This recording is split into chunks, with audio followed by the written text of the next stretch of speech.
আসসালামু আলাইকুম। Excel for business reporting চ্যানেলে আপনাদের সবাইকে স্বাগত জানাচ্ছি। আমি মোশাররফ হোসেন।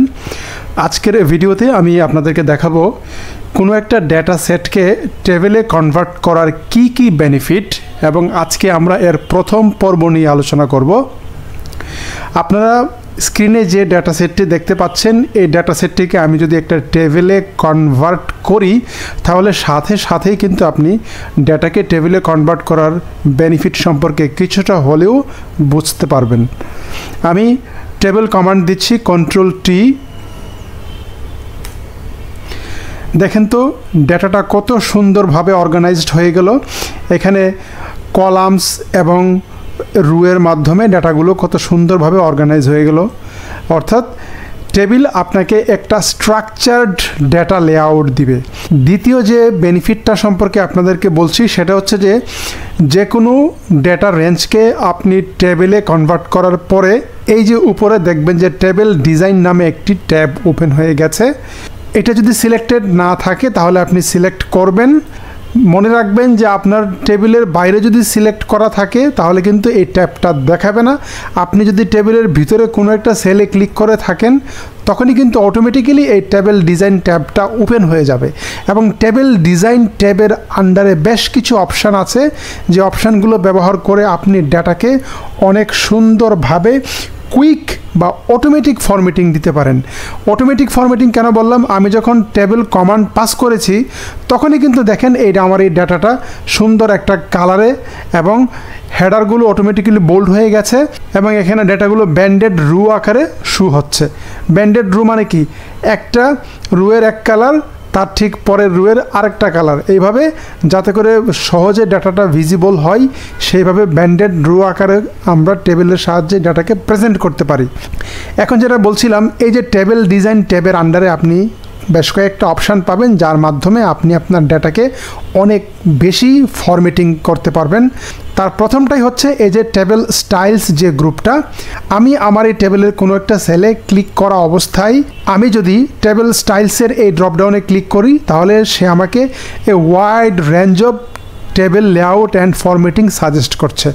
ধরুন আমার এই যে লেআউটটা এখানে দেখাচ্ছি এটা পছন্দ হলো না, আমি চাচ্ছি ডিফারেন্ট একটা টেবিল ডিজাইন দিতে।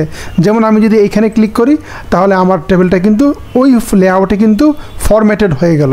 আমার মনে করেন এটা পছন্দ হচ্ছে না, আমি ধরেন এই ডিজাইনটা দিতে চাচ্ছি, তাহলে এই ডিজাইনে ক্লিক করলাম, আমার কিন্তু পুরো ডাটা রেঞ্জটাই ওই ফরম্যাটে বা ওই লেআউটে কিন্তু ফরম্যাটেড হয়ে গেল। এখানে আপনার অসংখ্য অপশান আছে, এগুলো লাইট, তারপর একটা হচ্ছে মিডিয়াম কালার, তারপর একটা অনেক ডার্ক কালার। আপনার যে ফরম্যাটটা আপনার সুইটেবল, আপনার কোম্পানি বা প্রতিষ্ঠানের সাথে যায়, আপনি সে লেআউটটাই দিয়েই আপনি আপনার ডাটাকে অ্যারেঞ্জ করতে পারেন। টেবিল ডিজাইন ট্যাবের আন্ডারে দ্বিতীয় যে চমৎকার ফিচার বা অপশানটি আছে সেটা হচ্ছে টেবিল স্টাইল অপশানস। এই গ্রুপের আন্ডারে আপনি টেবিলকে ফরম্যাট করার আরও মাল্টিপল অপশানস পাবেন, এবং আপনি অবশ্যই এগুলো এক্সপ্লোর করবেন। যেমন প্রথম যেটা আছে এটা হচ্ছে যেমন হেডার রো। এটা যদি আমি আনচেক করে দেই তাহলে কিন্তু আমার হেডার যে রোটা বা টাইটেল যে রোটা সেটা কিন্তু চলে গেল। সো অবশ্যই আপনাকে এটাকে চেকড অবস্থায় রাখতে হবে। সেকেন্ডলি হচ্ছে আপনি ফার্স্ট যে রোটা, এটা তো হেডার রো এবং এটা বোল্ড হয়ে আছে বা হাইলাইটেড হয়ে আছে। আপনি চাচ্ছেন যে ফার্স্ট কলামটা এটাকেও আপনি বোল্ড করে বা ডিফারেন্ট ফরম্যাটে প্রেজেন্ট করতে, তখন আপনি কি করবেন, এই যে ফার্স্ট যে কলাম এটাকে আপনি ক্লিক করবেন। দেখেন তো আমার ফার্স্ট কলামটা কিন্তু অটোমেটিক্যালি বোল্ড হয়ে গেল এবং একটা ডিফারেন্ট লুকে চলে আসলো। থার্ড যে অপশানটা সেটা হচ্ছে টোটাল রো। অর্থাৎ আপনি যদি টোটাল নামে আরেকটা রো দেখতে চান, অর্থাৎ এখানে যে ডাটাগুলো ধরেন নিউমেরিক ডাটা বা ফিনান্সিয়াল ডাটা, যেমন এখানে রিটার্ন অ্যামাউন্ট, সেলস অ্যামাউন্ট, এগুলো হচ্ছে নিউমেরিক ডাটা বা ফিনান্সিয়াল ডাটা।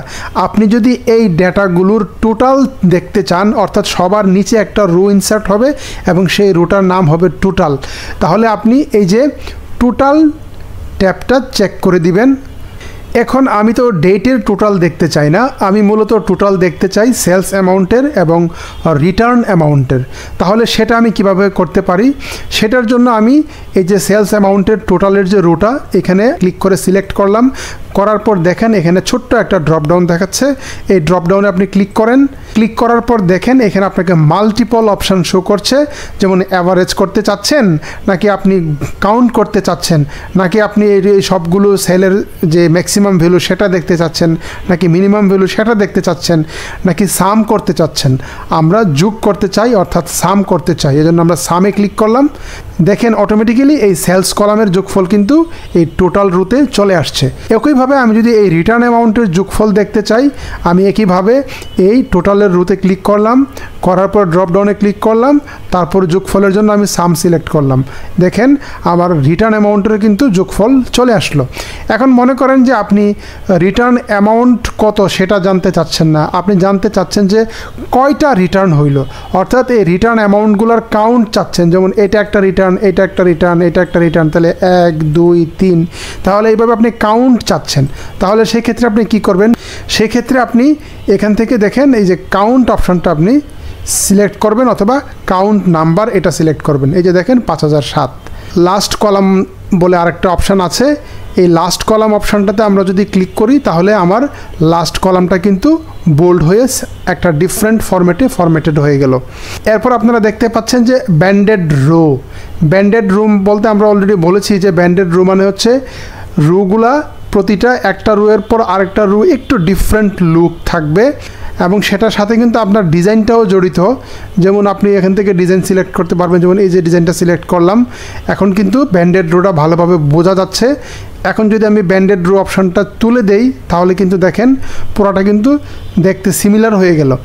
আপনি যদি মনে করেন যে ব্যান্ডেড রোয়ের মতো করে প্রতিটা কলামকেও একটার পর আরেকটাকে ডিফারেন্ট লুক দিতে চান, তাহলে এই যে ব্যান্ডেড কলাম সিলেক্ট করবেন। এখন আরেকটা অপশান রয়ে গেছে, সেটা হচ্ছে ফিল্টার বাটন। অর্থাৎ আপনারা দেখেন যখন ডেটাকে আমরা টেবিলে কনভার্ট করি তখন কিন্তু প্রত্যেকটা কলাম হেডারে একটা ফিল্টার আইকন দেখতে পাই আমরা। সো ফিল্টার আইকনটা বাদ দেওয়ার জন্য আপনি এইখানে এই যে ফিল্টার বাটনটা এটাকে আনচেক করে দিবেন, তাহলে কিন্তু ফিল্টার অপশানটা চলে গেল। আমি আপনাদেরকে ফিল্টার অপশানটাকে আনফিল্টার করার আরেকটা অপশান আছে, সেটা হচ্ছে আপনি ডেটা ট্যাবে যাবেন। ডেটা ট্যাবে যাওয়ার পর এই যে দেখেন ফিল্টার কিন্তু অলরেডি এটা হাইলাইটেড অবস্থায় আছে, অর্থাৎ ফিল্টার অপশানটা এখানে অ্যাক্টিভ আছে। সো আমি এখানে ক্লিক করলে ফিল্টারটা কিন্তু আনফিল্টার হয়ে গেল। তাহলে রেসপেক্টেড এক্সেল প্রেমীগণ, সবাইকে ধন্যবাদ জানাচ্ছি, আপনারা এতক্ষণ আমার সাথে ছিলেন। আশা করছি আজকের এই ভিডিও থেকে এক্সেল টেবিল সম্পর্কে আপনারা ভালো কিছু টিপস পেয়েছেন, এবং আজকে কিন্তু এটা প্রথম পর্ব শেষ হলো। আমরা পরবর্তী ভিডিওতে এর পার্ট 2 নিয়ে আলোচনা করব। আশা করি পার্ট 2তেও আপনাকে আমাদের সাথে পাবো। তো ভিডিও শেষ করার আগে আপনাদেরকে বলছি যে আমার এই চ্যানেলে কিন্তু এক্সেলের উপর, বিশেষ করে পিভট টেবিলের উপরে অনেক দারুণ ভিডিও আছে। আপনি আমার এই চ্যানেলটির বিভিন্ন প্লেলিস্ট ঘুরে দেখে আসতে পারেন। ভিডিও শেষ করার আগে আপনাকে অনুরোধ করি, আপনি যদি আমার এই চ্যানেলের নতুন ভিউয়ার হয়ে থাকেন দয়া করে চ্যানেলটি সাবস্ক্রাইব করবেন, এবং এই ভিডিওটি সমগ্র এক্সেল প্রেমীদের সাথে, আপনার কলিগ এবং কর্পোরেট ওয়ার্ল্ড প্রফেশনালদের সাথে অবশ্যই শেয়ার করবেন। আজ এখানেই শেষ করছি, ভালো থাকুন, আল্লাহ হাফেজ।